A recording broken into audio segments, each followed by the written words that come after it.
ఇటుకు మీద ఇటుకు కడితే ఇల్లు అవుతాది.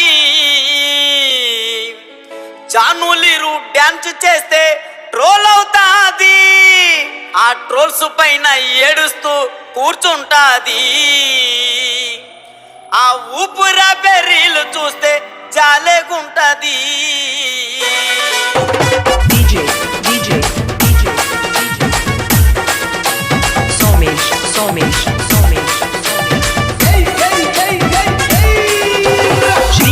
Shri Pura,